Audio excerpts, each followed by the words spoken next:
The People's National Party and the Jamaica Labour Party both claiming victory in Jamaica's local government election. Hi again and welcome. This is Links 007 TV comprehensive report of Jamaica election day coverage, and we'll be right back with the full details to come. Welcome to Links 007 TV news report, providing you with the best in local and international news updates.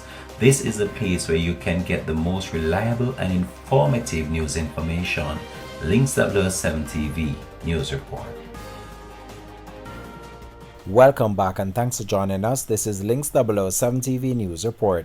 It appears that the ruling Jamaica Labour Party JLP is on target to win the 2024 local government elections, even though the results from the Electoral Office of Jamaica, the EOJ, were inconclusive up to early this morning. The Prime Minister of Jamaica, the Most Right Honourable Mr. Andrew Honey, said last night that the JLP won the local government election without question. The Jamaica Labour Party owns several municipal corporations, which is the majority of the municipalities, he emphasized. At the same time, however, opposition leader Mark Golding, the president of the People's National Party PNP, stated that his party had secured the most divisions in the election.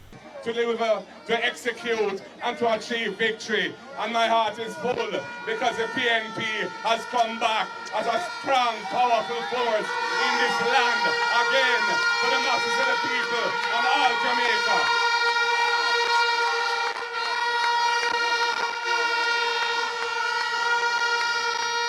And comrades, we will continue the work. We will continue to build our momentum. We will continue what we have been doing because we will not let the people down. The people want to see a PNP government, and the people want to see Iman, Mark, Jefferson rolling in Jamaica House, doing the work of the people. Clean heart and clean hands.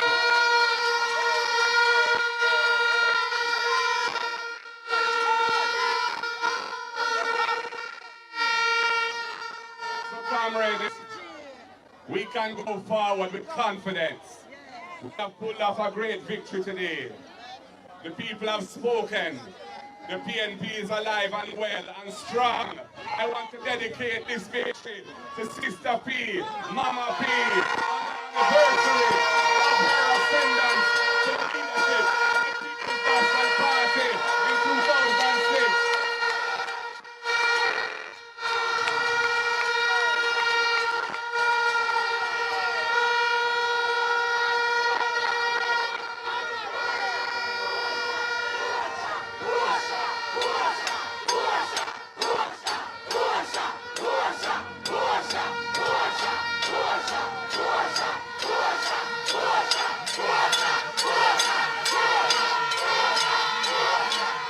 They're saying Porsche. Then Mark Golding just said, and this is Giovanni Dennis speaking, Mark Golding just said they're dedicating today's performance to Porsche Simpson-Miller, who ascended to the leadership of the People's National Party on this day in 2006. One of the children of Michael Manley, and he said to me, NW and Michael Manley are smiling tonight. And I want to say, the next PNP government will govern in the true spirit of the People's National Party, as founded by the Right Excellent Norman Washington Manley, and has created into a vibrant, massive force by his son, Joshua Michael Manley.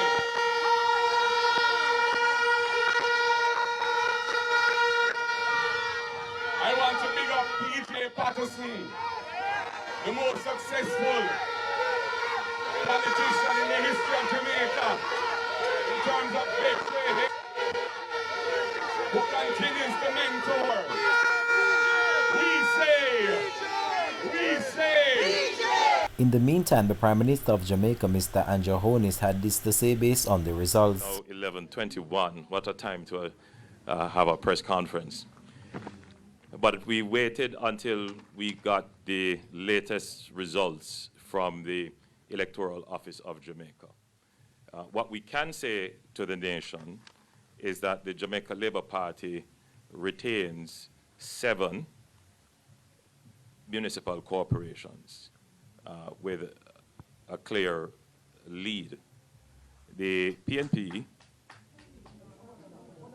the PNP has 4, and there are 2 that are reported to be tied. So, without question, the Jamaica Labour Party has won the municipal elections, without question.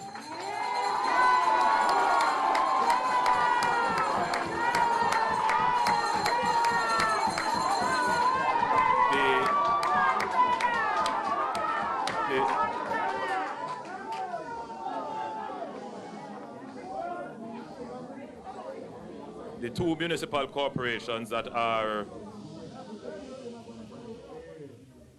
municipal corporations that are tied, we should have some definitive results on those in a few days, possibly by Wednesday. But as you know, with these elections, as it was in 2016, they go through recounts, and where there are very close margins, there is the potential for change. So right now, the most definitive result that we can say is that the Jamaica Labour Party holds 7 municipal corporations, which is the majority of the corporations. The ties are the KCAC and, at this point, Clarendon. And as I said, those will probably go through magisterial recounts. How do you interpret this? How do you interpret this? Well, if we look at what existed before, the PNP retained retained Westmoreland, which they had, Hanover, Manchester, and St. Catherine. The Jamaica Labour Party retained all that it had, which was Trelawney, St. Mary, St. Anne, St. James, St. Elizabeth, St. Thomas, and Portland. So, how do you interpret this? Clearly, the people of Jamaica maintains confidence in the government of the Jamaica Labour Party.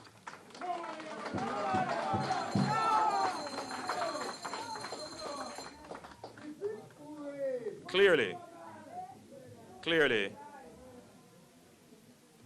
if this were a general election, the Jamaica Labour Party would still be the government of Jamaica, which is the which is the result. So there is no, in my opinion, as I had expected, the results would largely be the same.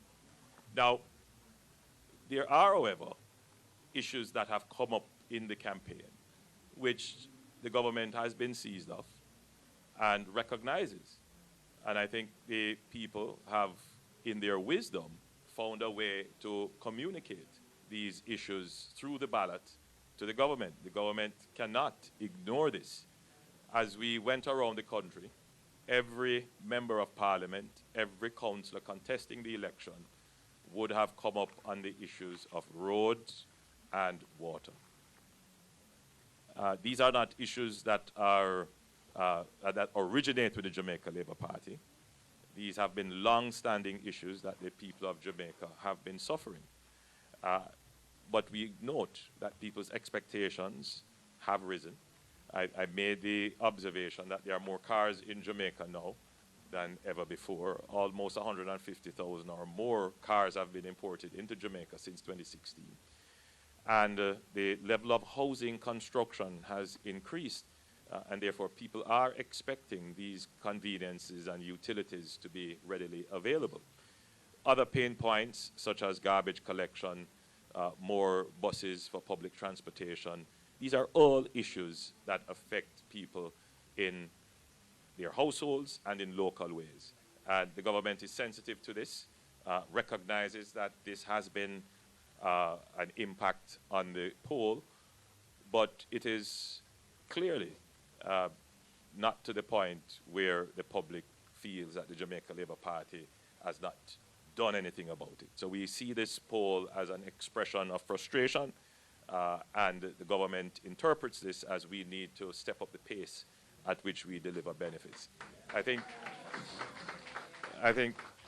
without question, the country sees that we have managed the economy well, and we continue to be the political party that has the best capabilities and competencies to deliver the results that they need. So I want to therefore congratulate all the councillors who have won, both in the JLP and in the PNP. I want to thank the voters who participated in the election. As I said earlier, this is a victory for Jamaica's democracy. It shows that our institutions are strong.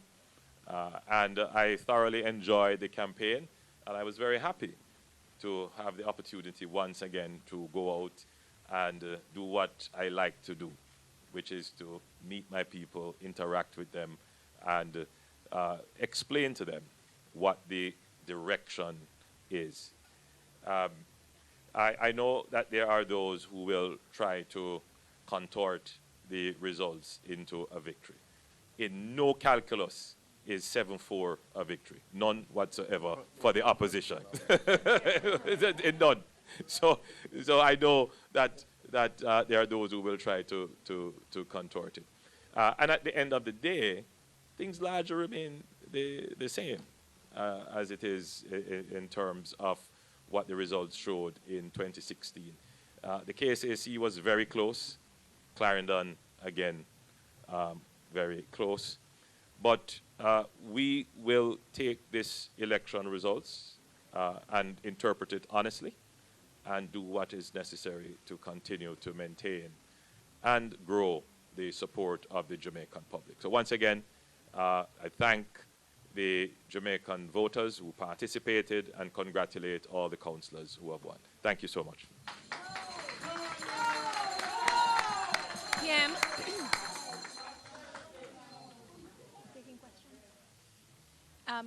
PM, I'm assuming you'll be taking questions. Yes? Well, we could take a few questions. Sure, we'll hurry because we're tired as well, PM. Andrea Chisholm from TVJ. 2 quick questions. First of all, with the momentum now with the JLP, should Jamaicans expect to go back to the polls later this year for a general election? That's a very good question. I have given it some thought, but I won't share them just yet. The truth is, we have work to do. And we have to be careful about election fatigue. I get the sense that people are more interested in getting their roads fixed and their water supplies connected. And for the months remaining to the constitutional due date, I can assure you that the government will be working very hard to have those 2 top items dealt with. You know, if you allow me to just make, when we did our survey of issues of concern, coming out of 2020 and 2016, you will notice that we always had roads and water, but the top concerns would have been crime, unemployment, economic growth, stability of the dollar. None of those have come up. Where we are now, and a clear message from the people of Jamaica, they say you are the political party that has the ability and the competence to generate the resources to treat with these 2 main problems which we have been suffering for 50 years. Get it done. We hear you. We knew this was the issue, and we're going to work very hard. We have announced the Spark program. We did that last year, and that is budgeted and ready to go. We will have a similar program for water, which we will announce shortly. And PM, I remember, since you're on the Spark program, opposition MP Julian Robinson had raised concerns about the terms of reference for consultations in Parliament. Have those issues been addressed? I'm not sure what the concerns were. I was very clear that the consultations would include both MPs and councillors. There was an attempt, again, to misdirect and mislead that the allocations are only for MPs. This allocation is being done quite differently from other allocations. There is an allocation to the constituency, which will include a significant consultative process, and therefore MPs and councillors will have to work together with the community of interest to come to the priorities of roads that will be repaired. Bearing in mind the allocations that we are making could not fix every road all at once. It's physically not possible, administratively not possible, and therefore we have to select priorities, get them done within a short period of time, and then go to another cycle. What our economy has given us is the certainty, if we continue to manage the economy as we have, that you could have constant allocations of this level or greater to address the issues of roads.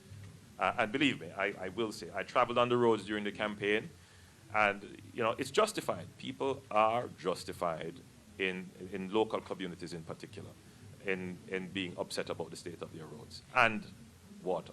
And finally, from me, before I yield to my other colleagues, Prime Minister, the Auditor General has issued a report talking about 22-point disclaimers for municipal corporations who can't afford to, who can't account for billions of dollars that were either allocated to them or being spent. What is the plan to improve accountability in the municipal corporations? I might invite the Minister of Finance to speak generally on the Auditor General statement. That falls under the Minister of Finance's portfolio. But the other part of your question, before I invite the Minister of Finance, I have said before on the platforms as I campaign that I too believe that there needs to be greater attention to accountability of our municipal corporations and how they work. Some persons have sought to roll this up into some form of local government reform, which suggests that local government has a special form of reform. The truth is that local government is an administrative arm of government like any other administrative arm of government. They fall under the PBMA and the other regulations of government, and greater attention and enforcement is needed to ensure accountability in this regard. So I will ask the Minister to just jump in here quickly. Thank you, Prime Minister.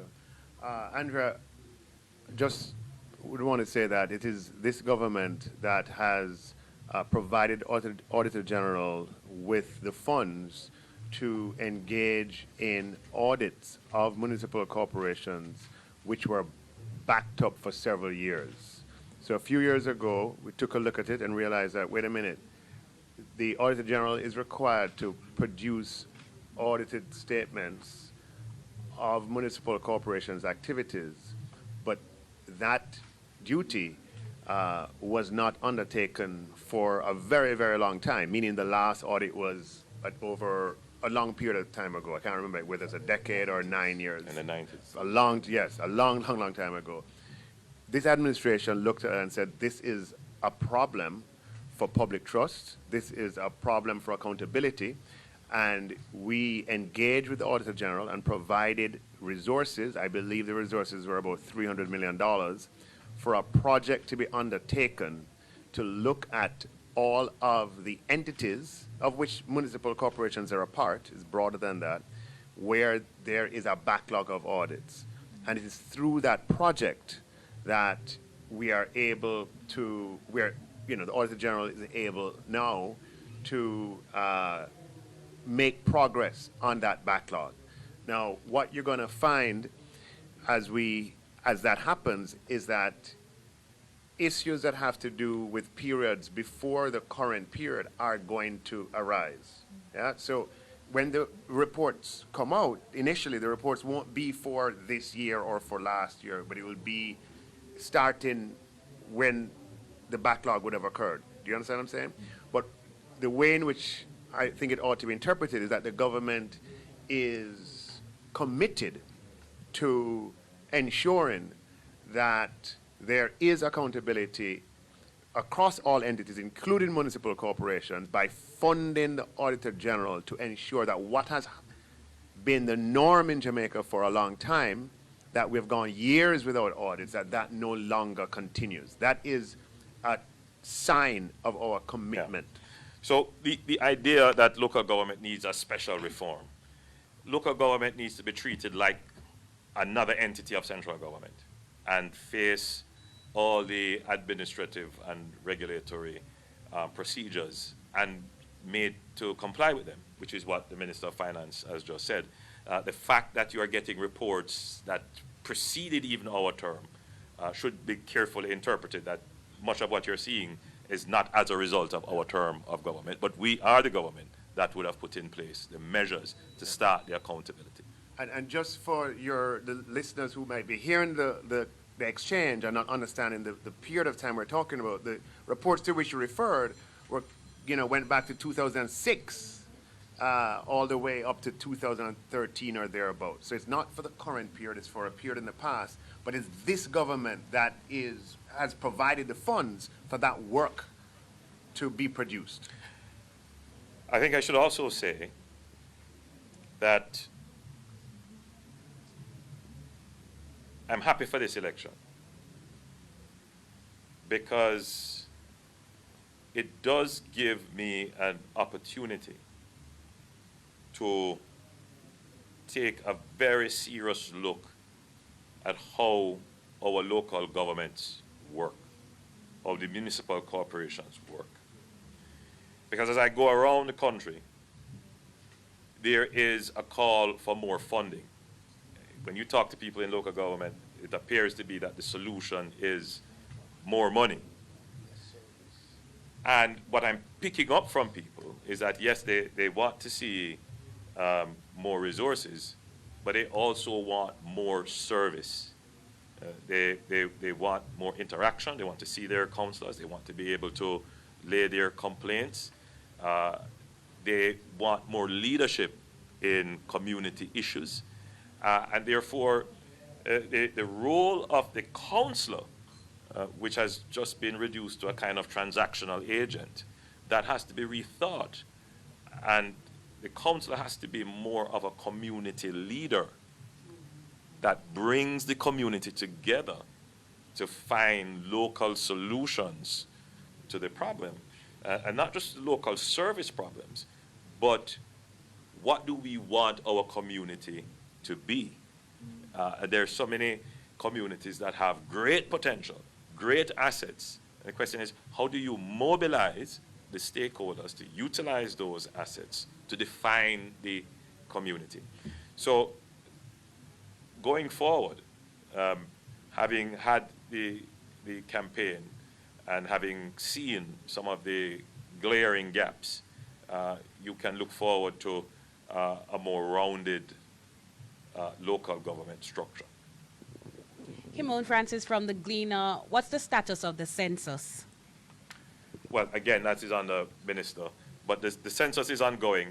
Minister, you could answer. Yeah. Thank you, Kimon, for that question. The census is in the final stages of being completed, with the data capture process having come to an end and the analytical process being underway. A fuller update will be provided at a time when we can focus on that as a subject material. But we're coming to the end of the analytical phase of the census process. So is it that data gathering is complete? Because there are concerns, and I've seen it. I have not been, I've not participated. So I'm wondering where exactly are we now? Is it that data has been collected and they're analyzing now to finalize everything? I don't understand. Yes, the data gathering stage is at completion, and they're in the analytical stage of the census process. I think you should point out that not everyone is. Yeah. You could point that out just for. Anybody else? Okay, well, I'll just squeeze in one very quickly. Minister Clark, we saw the apology from the central bank this week regarding the overestimation of the impact of the increase in JUTC bus fares on inflation. We heard what you had to say about standing by that decision, but the opposition has maintained that it is a bad policy decision. Is it that there's going to be another measure to help to temper inflation? What are you going to be doing about it? This government has made a habit, a good habit, of providing targeted intervention for members of segments of the population that are in need of such intervention. By targeted, what we mean is that the vast majority of the resources go to the intended group and intended population, and that's a population where the need can be demonstrated. The reduction in bus fares is something that we're very proud of.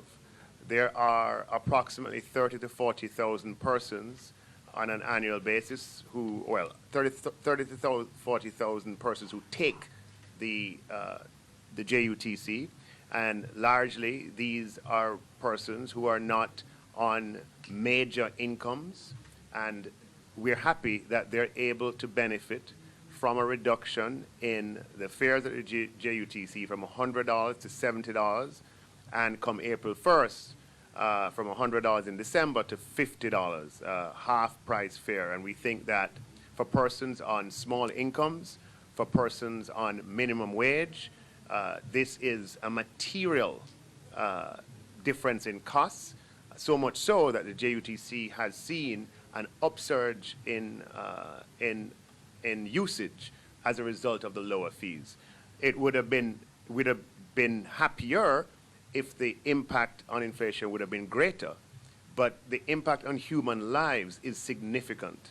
Persons who are making, as I said, minimum wage, this is a major part of their income. But Minister of Finance, as I reflect on your statement, and I reflect on the opposition spokesman's statement, I recall him being a great proponent of the government taking almost $40 billion of the budget to give grants and to just give away. You recall?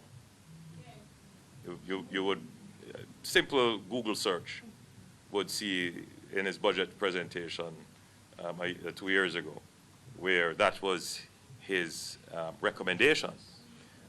Was that bad policy then? It's a hypocritical stance. Let me call it for what it is. Yes. This is a government that is providing support to members of the traveling public who are on smaller incomes. And we're providing that support by reducing what is a major cost for them. $100 a day in two directions, $200 times 5, that's $1,000. If you're making $13,000 a week, what we have done is to say, instead of taking $1,000 to pay for your bus fare, you pay $500. Everywhere in the world, that is good policy. We are supporting vulnerable Jamaicans. The opposition is hypocritical. This is a government that believes in supporting vulnerable members of the population. They're hypocritical in their stance, and all Jamaica can see that. Finally now from me, really finally, will you be removing the hedge tax on fuel? That is a narrative framing that is incorrect. There's no hedge tax on fuel. The hedge on fuel. There's no hedge on fuel, Andrea. You've bought into a false narrative. Finally, from me, the income tax threshold. Anything definitive now on that? There is a threshold, though. There is a threshold. There ain't no hedge tax, but there is a threshold. Yes.